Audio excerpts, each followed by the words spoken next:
All right, I'm going to show you how to build a spreadsheet simply to track your data, your options trades. You can track anything you want, but options trades are hard to track in a brokerage.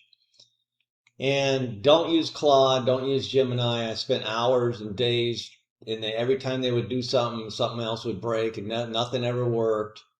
And it's better just to build it yourself. He built a web-based one, but it wouldn't retain the data. He tried to make it retain the data like 7 freaking times. It wouldn't work. Finally, I gave up. I built my own. This took me about an hour and it works perfectly. It's exactly what I need. It's better if you build your own sheet anyway, because that way you know how it works and you can change stuff if you need to. So all you do, the first step, go to your brokerage and export your data, whatever it is. This is why I'm not going to give you this sheet because it wouldn't work for you anyway. When you export your data, like for example at Fidelity, you usually have options on what you can, not trading options, but you usually have choices on what you can export, like the columns or whatever. So this is what I export. I'm only interested in options trading, tracking options because they're really hard to track on the platforms, especially realized P&L. They don't show it. You can't find your realized P&L on options. They'll show your current P&L, but that's not right. If you're selling options, like my current P&L in Fidelity shows like negative 26,000 because when you sell something, they show it as a negative, even though you were credited. I don't get it, but whatever. It's not right. So here's what you do. You export your data and then you simply import your data into a blank sheet. It's that simple. And then it'll throw in the headers, okay? So highlight those headers. I like to freeze the row. You pretty much need to freeze the rows. So give yourself a few space up here to put some stuff. Freeze the rows if you don't know how to do that. If you don't know how to do anything, just ask Gemini because you're dealing with Google Sheets and Gemini is Google.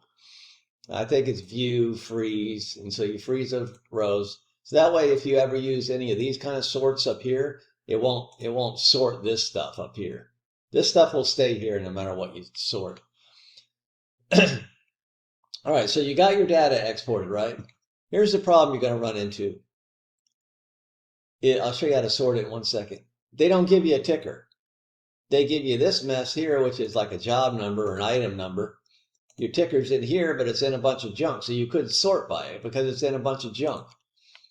So you have to create a field. So if you imported your data, you're only going to have from here over. So you would go here and you go insert one column to the left and you come out with this blank column.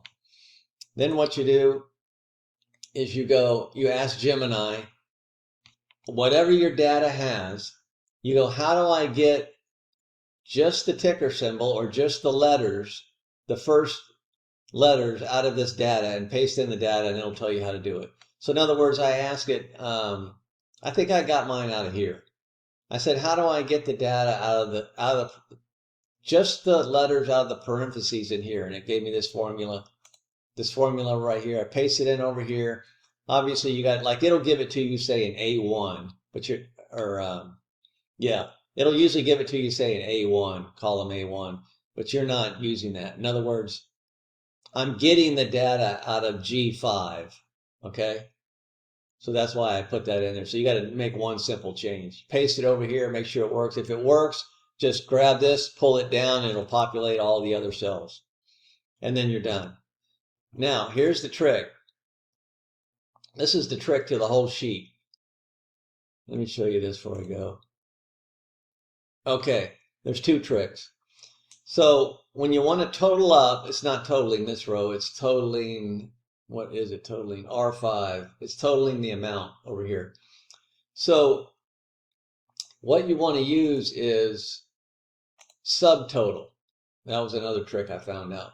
So when you get into sorting these, like if I only want to see what I made for T triple Q, it's not going to total right if you don't use subtotal. And you got to have 109 in there. It means nothing to humans. It's just something the computer needs. Subtotal 109, comma, and then whatever row you want to subtotal. In my case, the amount is over here. Okay, so you got that. That's how you create your total. Now, when you import your data, you'll want to select Okay, initially, like I said, you've already imported your data, so it's already here. And then you add your row to the left. Now, what if you want to import more data? Well, if you just want import data, it's going to overwrite this row. So what you do is, and I'll probably come up with a better way to do this. And you can even, you know what you can even do? You can even, like, if you get too much data, like if you got thousands of rows of stuff, you can just select these and hide them, and it'll still show up in all the tickers and everything. Look, I just hid these two rows right here that contain GM, but GM is still in the sort filter. It won't affect it. And if you sort by it, GM still shows up. All right, so you got all your data, everything's working. You wanna, I'll show you how to put the slicer in a second. You wanna add new data. You go down here, and these are on purpose, just leave those. You can put an if statement so those don't show up, but don't even mess with it, it's not worth it. That way you know how far your formula is going down so that you're going along, you're like, why isn't it working here? You won't be able to see the formula. So anyway, this is the trick to import data. You select the cell where you want to start from. Don't just go import data blank. It'll overwrite this row. You select the cell where you want to start from. File, I don't know why it's not under data. Import, upload, browse, select your data, open. Now, here's the trick. This is the whole trick. Replace data at selected cell. You select that right there, and it will import the data from here over. So it won't overwrite your row. It won't overwrite anything above it or anything like that. That's the trick to the whole thing. So once you do that, you may end up, depending on how your data comes from your broker, you may end up with like 3 blank rows up here. You'll probably end up with your headers again, these here, because it imports the headers every time because your brokerage sends them to them. Claude tried to write all kind of things to remove the header. It didn't remove the headers, yeah, but it screwed up everything else. So all you'll do, like say it imports the headers again all along here as the first row, and then your data starts. All you do is go over here, right click, delete row, gone. Say it imports a footer, like a big paragraph of disclaimer information. It's usually in this first cell. You just drag down, delete it, and you're done. Don't worry about blank spaces. You can delete them if you want, but it'll come out when you sort it. It won't matter anyway. So that's that. That's the whole deal. File, import data, browse, import data. The only thing is you selected a cell. File, import data, browse, select your data, import your data. Now, add a slicer. Data, add slicer. The thing about it, when you add a slicer, it'll come up with a little box like this. The whole trick to this thing is selecting on the first slicer, because every time you try to add a slicer after, it's going to use the exact same data. So the first one is critical. You have to get it right. Is you select your first cell of data. Make sure, or your first row headers. So you see how it says A4 to S? What that's saying is right here. You have to select the headers because that's where it's going to get all this stuff here. All the options you have to sort by. So A4, this right here, to S39, and that's just how far my data goes out to column. It goes out to column S, 939, and you can remove the 939 to make it go to infinity, but for some reason mine didn't like that, so I just went to 900. When I get there, I'll change it. So that's it. Add data, add slicer. Make sure you select the right amount of data that you want, starting with your headers. Once you get that first slicer in it, starting with your headers, you're good to go. So then you can see, so here's how it works. It kind of works backwards. I usually clear them and then select the one I want. TQ, triple Q. Boom. There's all the trades for T triple Q. Here's the total, subtotal. See, look at this formula. Here's a plain sum on this column. It's summing the whole column. It won't work. That's why you have to use subtotal. Now, subtotal right here is totaling only the TQQ trades, the ones that are showing right now. So there's your total. I mean, I don't know what else you want, but you can add more slicers. You can add as many slicers as you want. Let me show you one other thing you probably will want. If you go over here, this is my Webull data. What a nightmare this was. They don't even give you a positive or a negative on the average price. They didn't even give you the amount. They just give you the average dollar price of the option.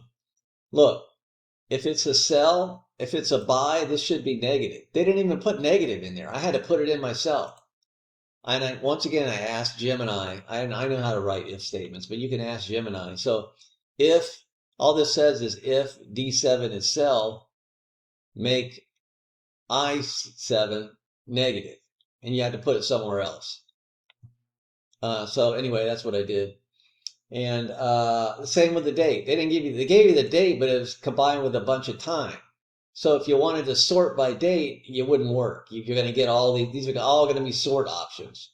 So once again, I had to make my own date. Just ask Gemini. There's a function called left where you can just get a number of left characters out of a cell. So that's what I did. So just ask Gemini, whatever you want to do. Again, I had to make the ticker. They didn't give me a ticker. They gave you a job number here with all this junk in it. See, the problem would be if you want to sort by this, you're not going to see just TQQ. You're going to see every one of these. So it's not going to work. And it's only going to sort by that one. It's not going to sort by all the TQQs. So you've got to extract the ticker again. Once again, I use that same formula. This is actually just a copy of the Fidelity spreadsheet. But here's the point of the sheet. Maybe you want to see TQQ only, or maybe you want to see everything or whatever, but you could see TQQ only by date. Like say I just did a trade today or whatever, and you wanted to see by that date. Here's all the dates you have in here. Well, what you could do is, and you have to click this one. If you click over here, it won't work. I guess it does. So you can click either side. Filter by condition. And then you could select is between, and you can do two different dates. So that's what you can do. So you can do it between this date and that date. And you can see your P&L between certain dates. Or you can just select, there's also one down there, is before or is after. So if you want to see just today or whatever, you could do that. So I don't know of anything, I don't want anything else. This is my realized P&L for whatever I have selected here. An options trade, and that's all I want. And the damn brokerage can't show it to me, so I had to build it myself. Hopefully that helps.